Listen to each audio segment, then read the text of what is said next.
예, 우리가 지금 여호수아서를 계속해서 작년 후반부터 보고 있는데요. 오늘 14번째 이야기입니다. 이 말씀 앞에서 잘 아는 말씀인데 이 말씀 앞에서 우리가 한번 깨달아야 될 것이 있지 않을까.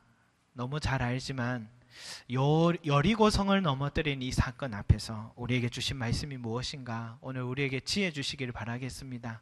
또 깨달음 주시고 우리에게 다시 한번 일어설 수 있는 그런 은혜 주시길 바라겠습니다. 자, 하나님께서 이스라엘 백성들에게 가르쳐 주신 이 여리고성 이 점령 전략을 우리는 이해하기가 참 힘들어요. 왜냐하면은 지금 무장한 군사들이 제일 앞장을 서요. 무장한 군사들이 앞장서는데 그 다음에도 계속 무장한 군사가 앞장서야 되잖아요. 줄을 이어가야죠. 그게 전쟁할 사람들의 자세 아닙니까? 그런데 바로 그 다음에 양각 나팔을 부는 제사장들이 있는 거예요. 7명의 제사장들이. 그 뒤에 또 법궤를 든 제사장들이 따라오는 거예요. 그 다음에 후군이 있습니다. 또 군사들이 또 있고 그 다음에 백성들이 있어요. 그러니까 이렇게 줄지어서 매일 한 바퀴씩 돌게 하고 또 진영으로 들어가고 마지막 날에는 7바퀴를 아침 일찍부터 이 행렬로 나팔을 불면서 돌고 나중에 크게 나팔을 소리 들릴 때에 함성을 지르면 그때 여리고성이 무너진다. 이런 전략입니다. 황당하지 않습니까? 이런 전쟁 전략을 들어본 적이나 있습니까, 여러분? 그래도 그 다음 전투는 괜찮죠. 아이성 전투할 때만 해도 한 부대가 먼저 들어가서 아이성 안에 있는 군사들을 유인해서 밖으로 끌어내면 그러면 뒤에서 성 뒤에서 매복하고 있던 군사들이 성 안에 들어가서 불을 지른다. 그리고 빠져나왔던 군사는 뒤돌아보니까 돌아갈 곳도 없고 나갈 곳도 없고 진퇴양난이 돼서 결국은 패망한다. 이런 아이성 전투는 괜찮은 전략 같아요.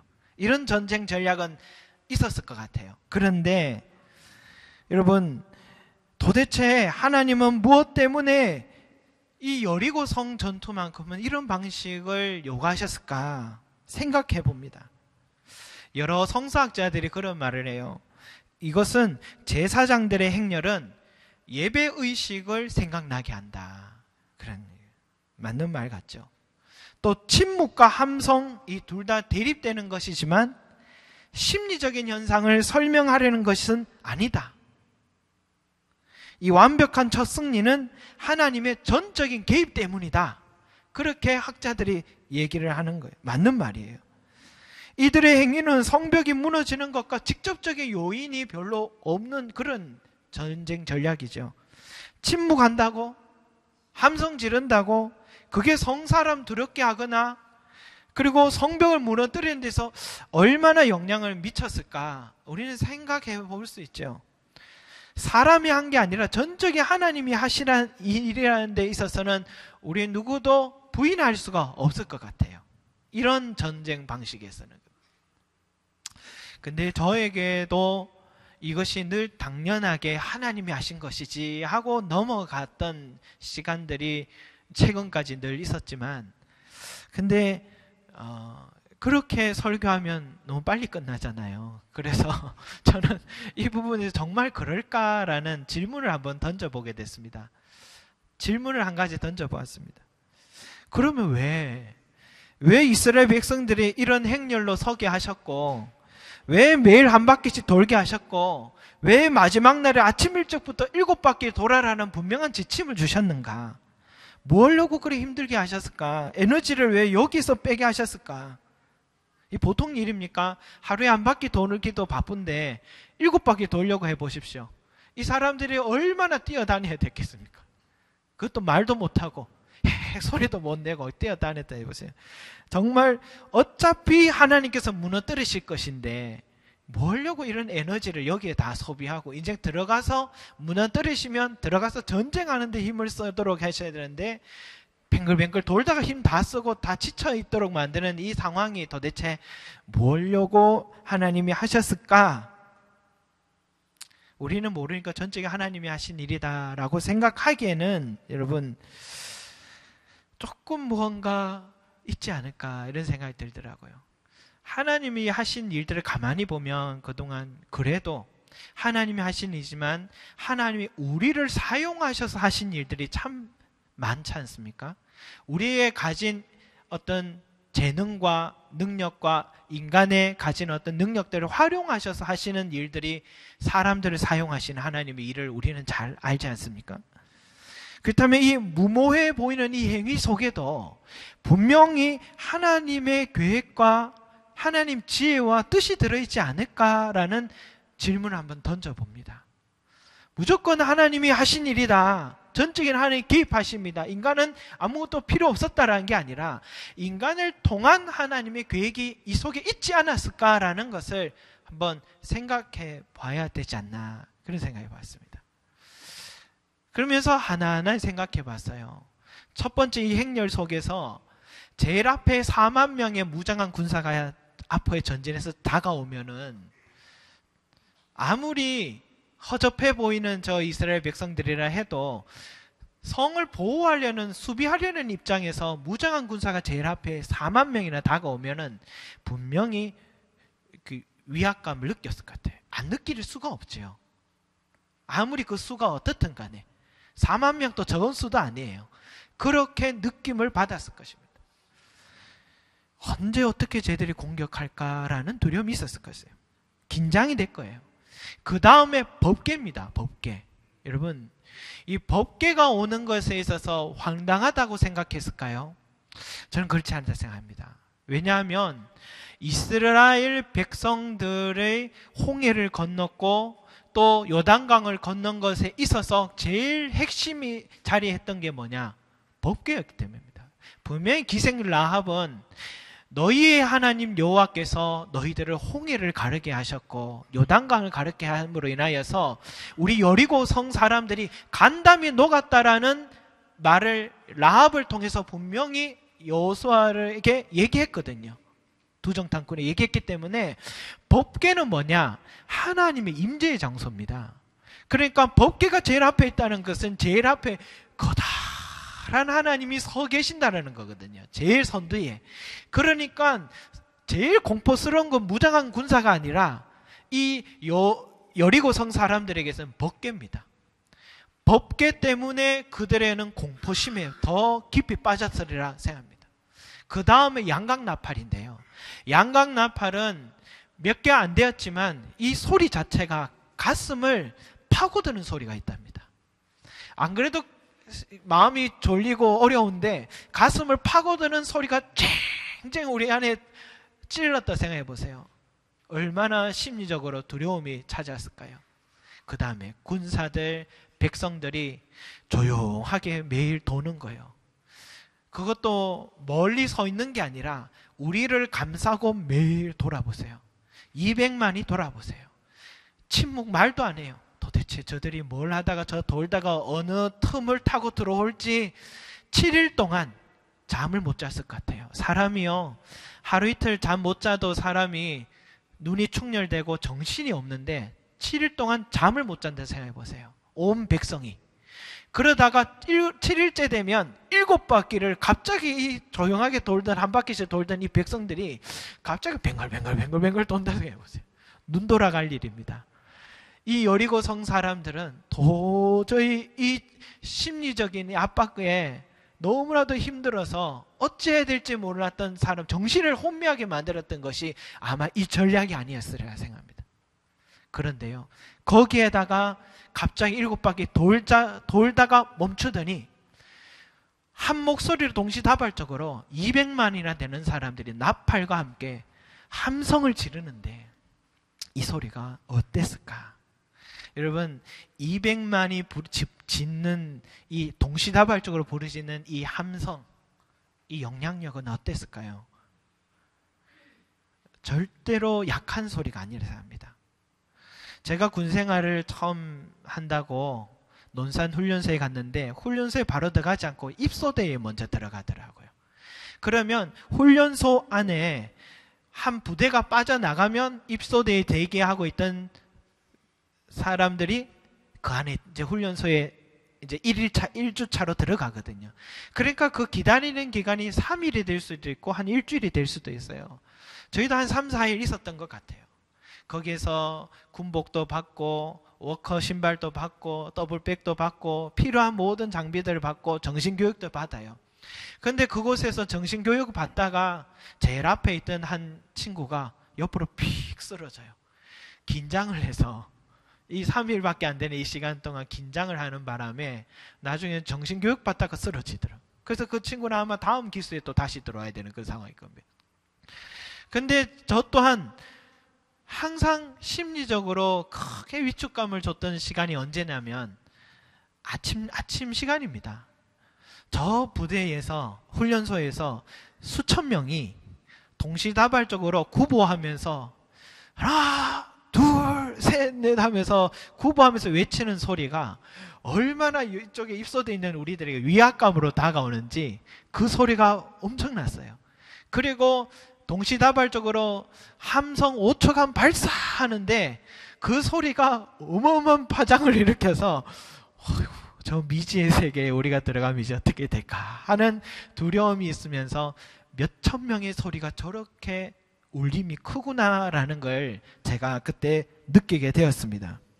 그런데 여러분, 지금 몇천 명이 아니라 100만에서 200만이 되는 이 사람들이 동시에 함성을 지를 때의 그 공명의 파장, 그 파장의 힘, 이거는 대단한 것이라 생각합니다.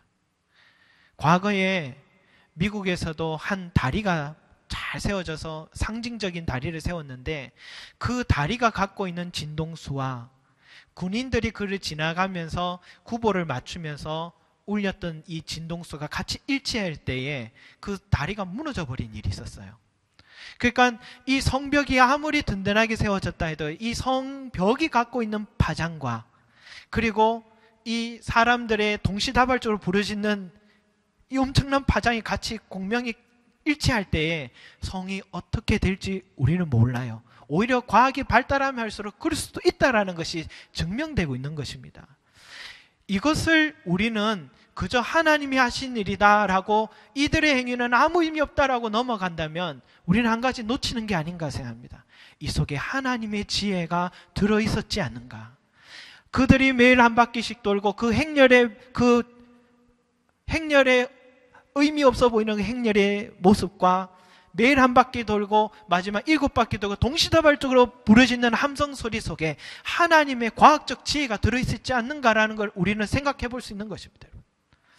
이 전략이요, 이때만이 아니에요. 하나님의 전쟁 전략이 예를 들어서 기도원의 300용사들을 하나님 뽑으실 때 수만 명 다 쳐내고 300명은 딱 뽑아요. 말이 안 되는 전쟁이죠. 미디안 군사들은 해변에 모래와 알과 같이 가득했다고 합니다. 그런데 하나님은 그 기도원에게 300명만 뽑아라. 두려워하지 않는 300명만 뽑아라. 300명과 수십만 명과 싸워야 되는 그 전쟁에서 하나님이 어떤 지혜를 줍니까? 이 한밤에 기도원이 그 수십만 명의 이 미디안 적군의 밤에 잠복해서 탁 들어가 보니까 하나님이 그 미디안 군사 중에 한 명에게 꿈을 줘요. 갑자기 보리떡이 굴러오면서 자기들의 막사를 다 말살시켜버리는, 폐허시켜버리는 그 꿈을 꾸면서 기도원의 칼날이 우리는 기도원의 칼날에 망하게 될 것이라는 해몽까지 한 군인에게 주고 그 꿈 해몽을 옆에 군인들에게 막 얘기하면서 이 소문이 확 퍼지는 거예요. 우리는 기도원의 칼날이 우리는 죽게 될 것이라는 소문이 퍼지는 것을 기도원이 들어요.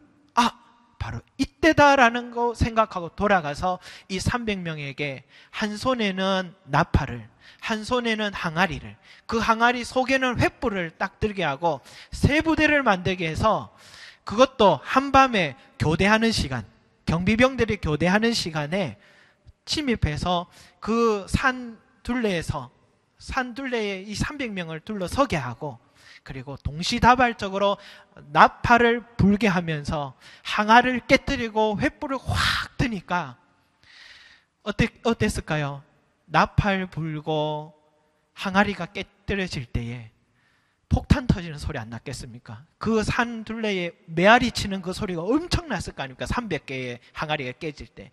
그리고 횃불이 들려질 때 그 수십만 명의 미디안 적군들이 혼비백산하면서 나중에는 서로 자기들 친구끼리 칼에 찌르고 찔러서 패망하게 된 전쟁 전략, 이것도 하나님 주신 것이었습니다.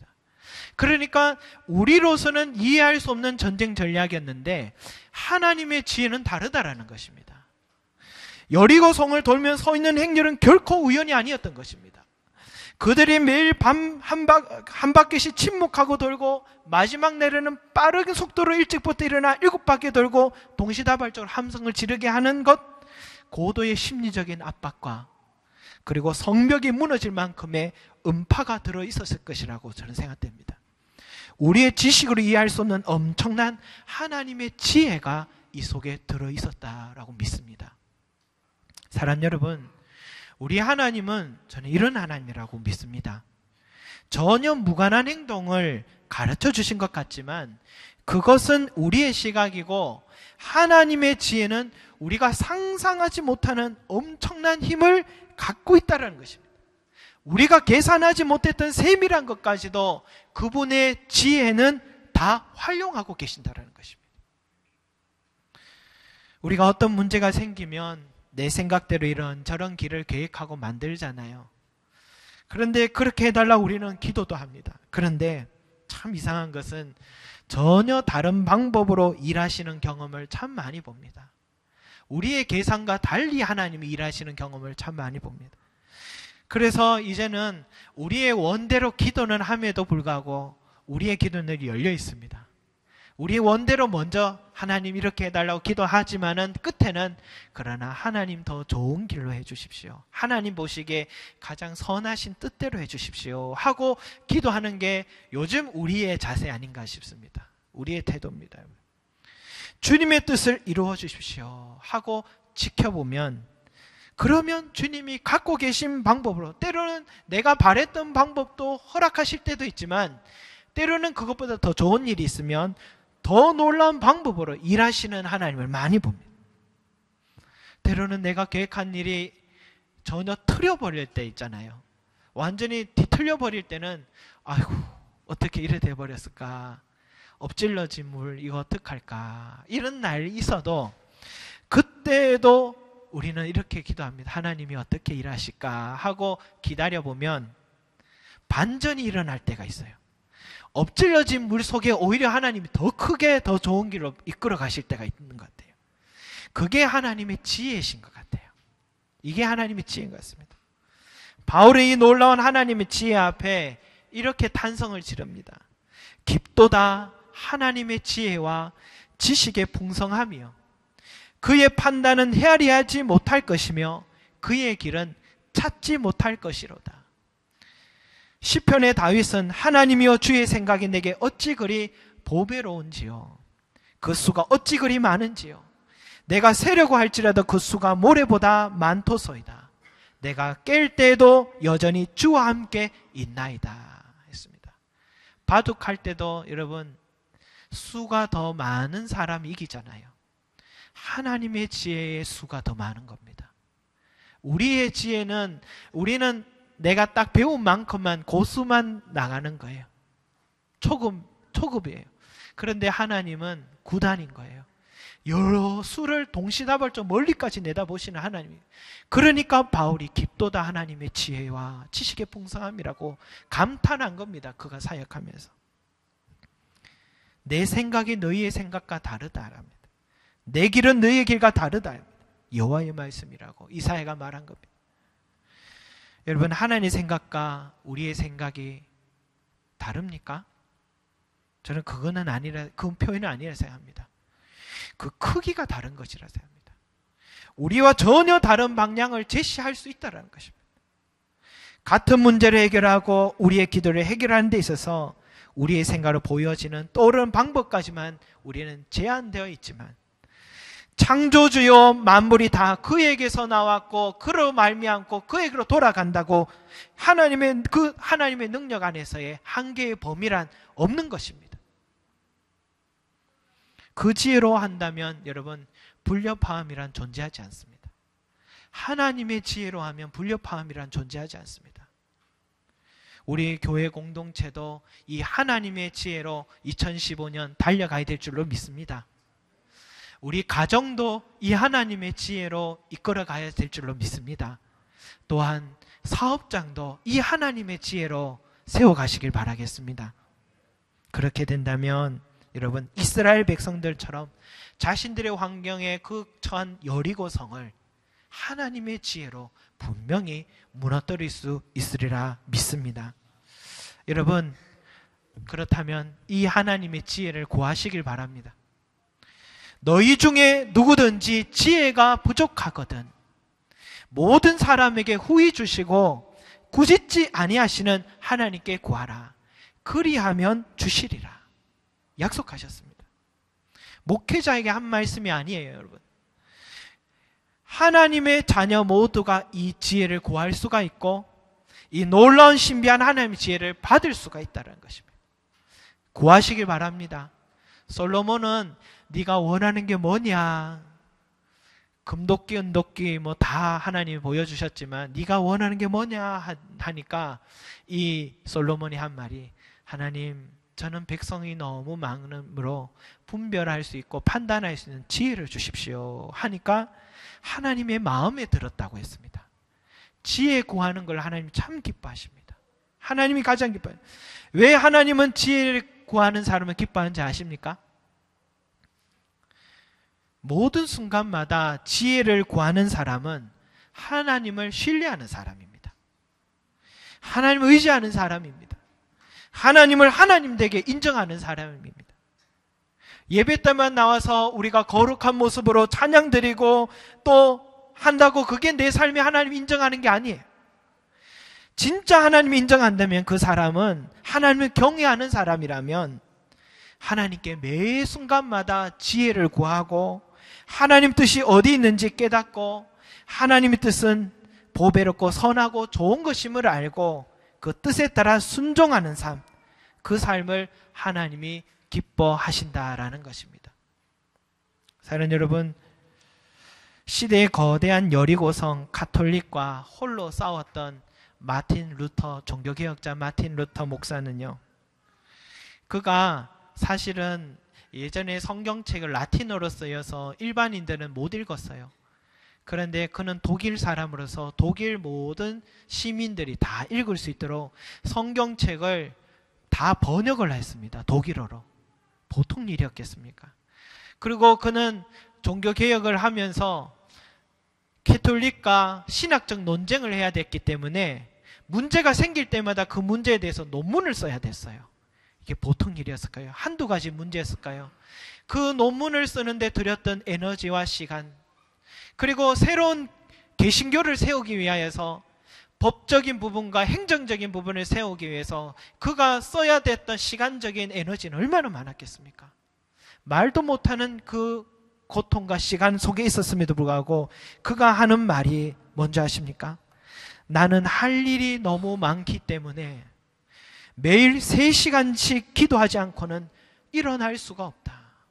나는 할 일이 너무 많기 때문에 매일 3시간씩 기도하지 않고는 일어날 수가 없다.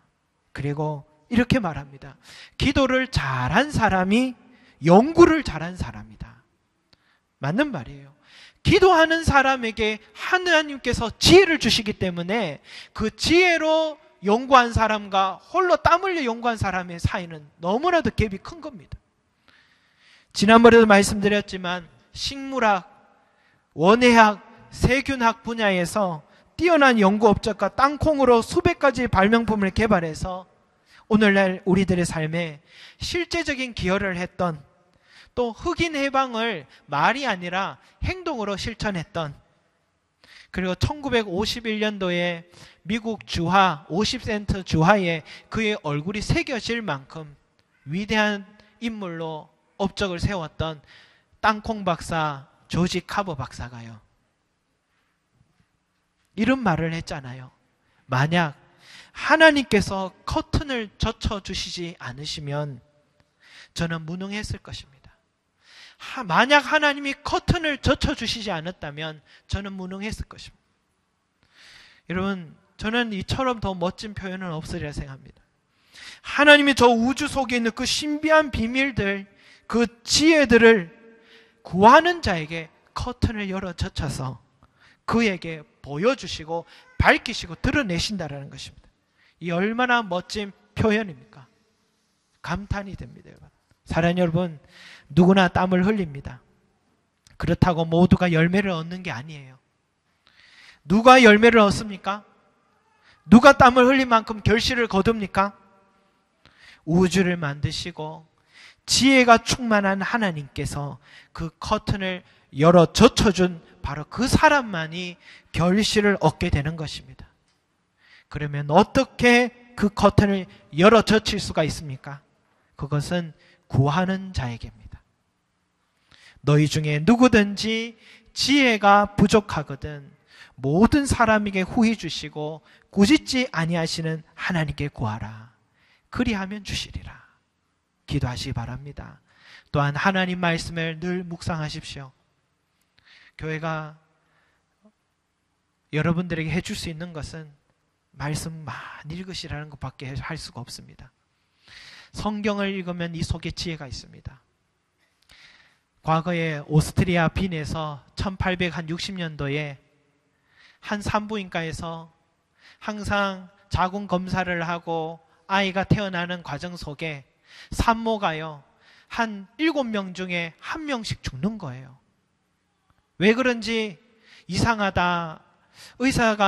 젊은 의사가 왜 그래 죽을까 이해가 되지 않아서 왜 7명 중에 1명씩 산모가 죽어버릴까 이해가 되지 않아서 이 사람이 성경책을 보다가 그 안에서 지혜를 하나 얻었어요. 그게 뭐냐?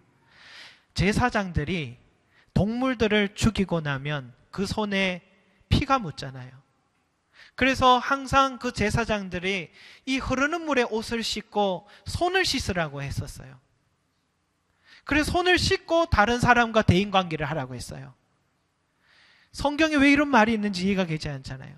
근데 이 젊은 의사가 손을 씻으라?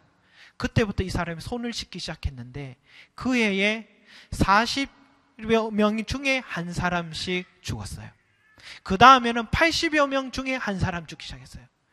그때부터 나중엔 1960년이 되어서야 미국에서도 유럽에서도 정형외과 의사들은 수술하기 전에는 꼭 손을 씻기 시작했습니다. 그때부터 치사율이 줄기 시작했던 것입니다. 이게 하나님의 지혜입니다. 우리는 왜 그런지 몰라도 이게 하나님의 지혜예요.